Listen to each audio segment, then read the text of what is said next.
Quando eu tinha 15 anos, eu trabalhava como ajudante geral de uma sorveteria. Eu faço assim porque eu não tinha nem idade para ser registrado, então eu era um freelance ali. Eu era o cara que quando o cliente saía, deixava a mesa suja, eu limpava, tirava os lixos. Eu era o cara que ia correr atrás de suprimento, por exemplo, banana, quando falta para fazer banana split na cozinha. Eu saía correndo domingão, 7 da noite, sem nenhum mercado aberto, eu tinha que resolver. E quando faltava dinheiro no caixa, por exemplo, eu também ia em posto de combustível, outras lojas para trocar dinheiro. E naquela época eu lembro que eu ganhava, sei lá, uns 50 reais assim por dia, tá? E que na época era legal para mim, tipo, eu gostava disso, porque eu era um molecão, não tinha nada para gastar, para pagar. Mas ali eu comecei a criar um pouco de responsabilidade e hoje eu estou à frente de um escritório na área comercial, prospecção de clientes, também no marketing. E eu tenho prazer em falar que eu ganho, se brincar, 10 vezes mais do que eu ganhava lá com seus 15 anos. E com certeza esse número já se fez.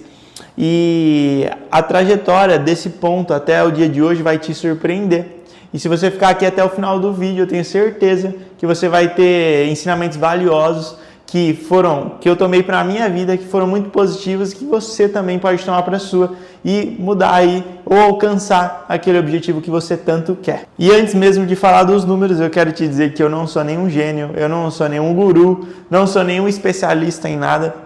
Eu sou uma simples pessoa que é esforçada.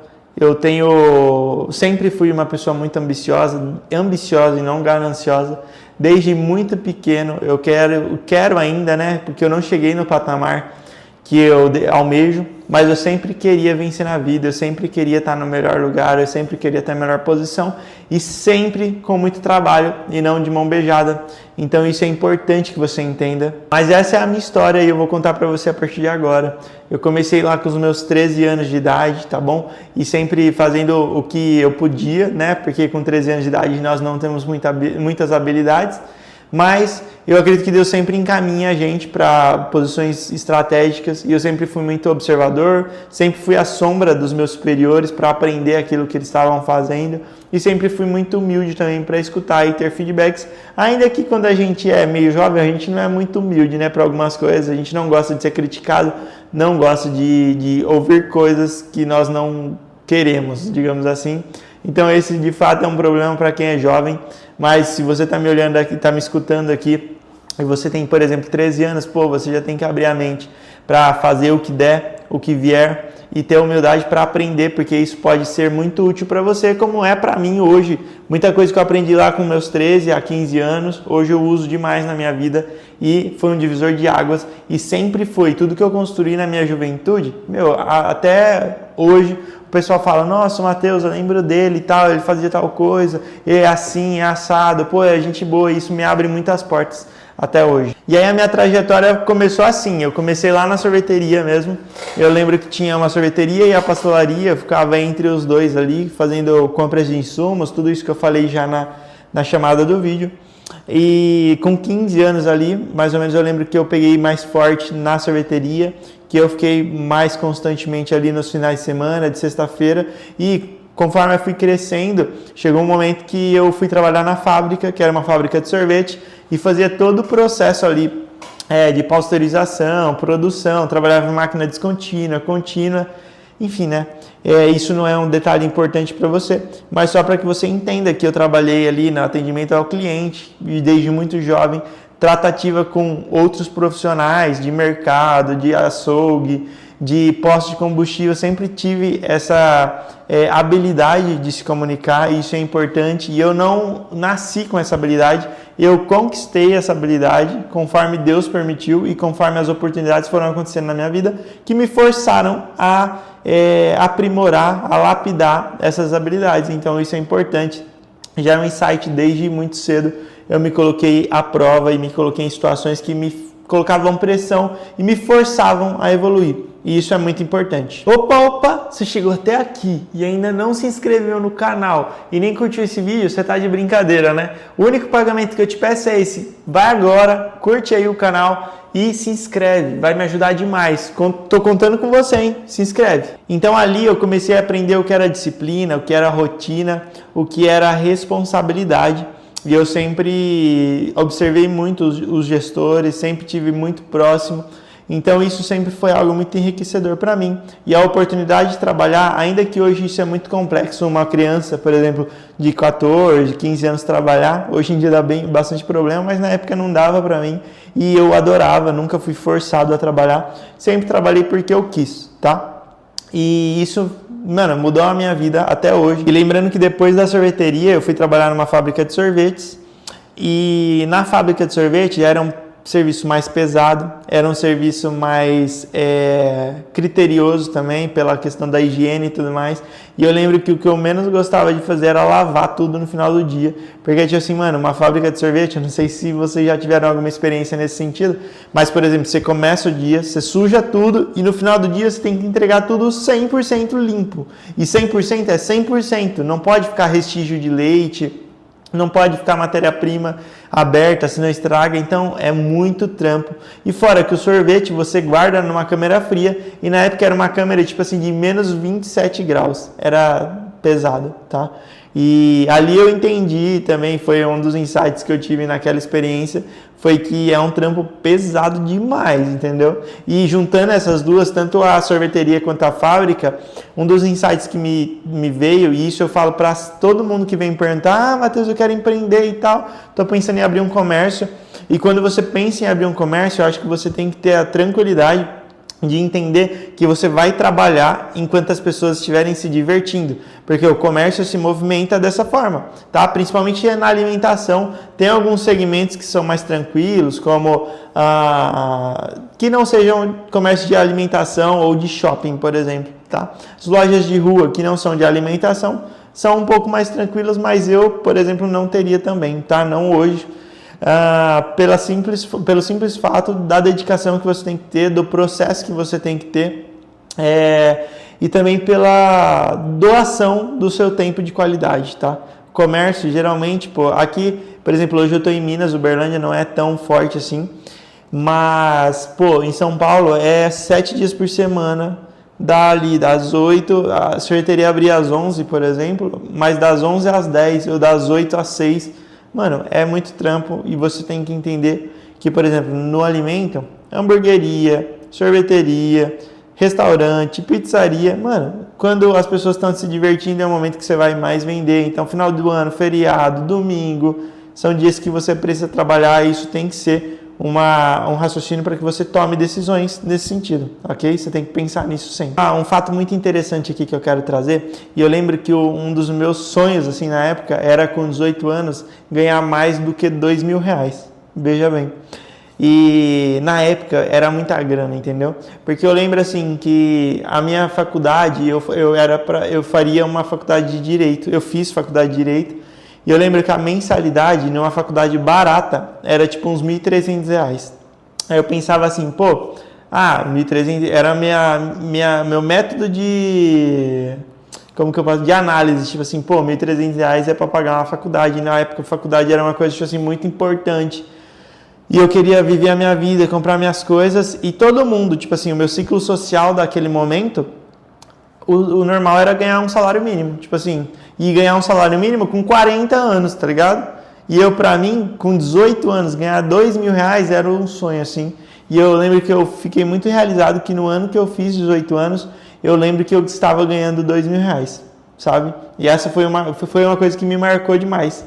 Só que aí, depois disso, depois de tudo que aconteceu com a sorveteria, com esse tempo aí no ramo do sorvete, com loja e fábrica, depois de tudo isso, eu fui para o escritório de contabilidade, fui trabalhar lá, e o escritório de contabilidade, só para vocês entenderem, é do meu pai, mas não é porque é do meu pai que eu entrei lá e eu era um reizinho, entendeu? Que eu entrei já mandando, entrei no cargo de liderança, e pelo contrário, sabe o que o meu pai me colocou para trabalhar? Como office boy. Eu era o boy do escritório, eu ia de skate, eu lembro, eu pegava o trem em Francisco Morato, ia até a linha 7 ali, ia até a Barra Funda, da Barra Funda eu ia de skate andando, até a junta comercial, protocolava os processos, voltavam. E esse era o meu trampo de início, entendeu? Fazia isso até que depois eu fui galgando espaço, fui para atividade mais inside, mais dentro do escritório. que eram atividades mais de digitação, ali atividades mais de lançamentos no sistema contábil, até que cada vez mais eu fui pegando intimidade com o negócio e fui entrando para áreas que eu gostava e tive afinidade. E fui trazendo tecnologia, fui trazendo network para o escritório, fui trazendo também essa parte mais agressiva de prospecção de clientes. E eu sempre, assim, né? Claro que é um conjunto. Eu sou muito feliz porque no escritório depois somos todos em família, trabalhamos em família. Meu pai é o fundador, tem eu e mais 2 irmãs que trabalhamos juntos. E lá, pra você ter uma ideia, quando eu entrei no escritório, tinha tipo no máximo uns 30 clientes. Hoje a gente tem mais de 200 clientes na base, a gente cresceu muito e isso foi fruto de muito trabalho, muita dedicação, muito esforço também. E a parte de tecnologia, network, eventos, prospecção de clientes, eu bati sempre muito forte nisso. As minhas irmãs sempre foram muito feras também na parte mais técnica, sabe? Que é colocar o escritório para rodar. E eu sempre falo, eu brinco, pô, eu não teria um escritório de contabilidade sozinho hoje, porque o que eu gosto de fazer é a parte, mano, comercial, é conversar com o cliente, é negociar, tratar da parte financeira, tratar da parte do Instagram, produzir conteúdo, é isso que eu gosto de fazer e é nisso que eu me achei dentro do negócio também da minha família. Minhas irmãs da mesma forma se acharam no ramo que elas gostam lá e estão tocando. Meu pai sempre como fundador, como gestor de tudo, dando o suporte. Mas hoje, depois de toda a experiência que eu tive, eu tenho a felicidade de ganhar, sei lá, 10 vezes mais do que eu ganhava naquela época. E isso não quer dizer que eu não tenha desafios e mudou muito a minha concepção sobre o que de fato o que de fato vale a pena. No sentido de que, mano, eu lembro que lá quando eu tinha 18 anos eu ganhava R$ 2.000, meu sonho era ganhar muito mais. Hoje em dia eu ganho mais do que eu ganhava quando eu tinha 18 anos, uma quantidade até que considerável. Só que os meus valores começam a mudar, sabe? No sentido de que hoje em dia para mim grana não é tudo mais. Hoje em dia para mim ter uma qualidade de vida, um tempo mais livre, uma liberdade de tempo, uma liberdade geográfica é muito mais importante para mim do que ganhar muito. Então, com o passar do tempo, você começa a trocar as prioridades também. Mas eu tenho 2 conselhos finais aqui do vídeo para você. Se chegou até aqui, eu quero te lembrar que você não me pagou nada para assistir isso. Estou contando a minha história e estou dando insights também de toda a caminhada. Porque hoje eu ganho o que eu ganho. E eu vou dar 2 insights. E isso vai ser para 2 tipos de pessoas. Se você é uma pessoa que não tem família empreendedora, que você não tem um acesso fácil ao empreendedorismo, o meu conselho para você é, se você quer galgar na sua vida posições mais estratégicas e até aprender mais para depois abrir o seu próprio negócio, seja humilde. Eu acho que humildade é a palavra. Você tem que procurar um lugar para você trabalhar e muitas das vezes esse lugar não vai ser justo, esse lugar não vai te pagar o que você merece. Mas você tem que ser humilde para entender que por esse momento é isso que você tem e é isso que você vai ter. E pô, eu vou entrar aqui, sei lá, seja no que for, serviço, comércio, indústria, mas seja solícito em tudo que você for fazer. Poxa, eu vou entrar como office boy lá, que merda e tal. Mano, seja o melhor office boy da empresa. Eu sei que isso é muito clichê, todo mundo fala isso. Mas, cara, porque qual é o problema? Hoje as pessoas querem ser o rei, velho. Hoje as pessoas querem começar no trabalho, nossa, o melhor, eu sou muito bom, não sei o que e tal, eu não posso fazer isso. Não tem o que você não possa fazer, você pode fazer tudo, faça tudo e mais um pouco para que você se destaque, para que você ganhe experiência, assim como eu ganhei todos esses anos da minha vida, e para que quando você tiver a oportunidade, você vai estar preparado no lugar certo. Ok? Agora, se você é um sucessor e tem a tendência de ser um sucessor do negócio da sua família, você tem que entender que, de fato, é um bom lugar, tá bom? E não é porque é um negócio pequeno, às vezes uma borracharia, às vezes um cabeleireiro, às vezes qualquer coisa, um comércio. Pô, eu acho que um dos maiores presentes que você pode dar para sua família é assumir o negócio da família com honestidade, com honra e sendo um bom empreendedor, tá? E às vezes isso pode parecer ruim para você no primeiro momento, mas é um caminho de muita luz. Eu tenho certeza que Deus vai abençoar em tudo, tá bom? Pessoal, lembrando, se você chegou até aqui, você não me pagou nada por assistir esse vídeo, então eu quero que você deixe o like, se inscreva e deixa nos comentários também o que mais você quer saber. Mas eu sou feliz porque hoje eu tenho sim, de fato, um bom salário e isso é uma recompensa de tudo aquilo que eu já fiz até aqui. tá bom? E eu tenho certeza que você tem capacidade também de alcançar isso. E se você precisar de alguma ajuda, precisar de algum suporte nesse sentido, manda uma mensagem para mim no meu Instagram ou aqui nos comentários que nós vamos nos falar, fechou? Tamo junto, Deus abençoe.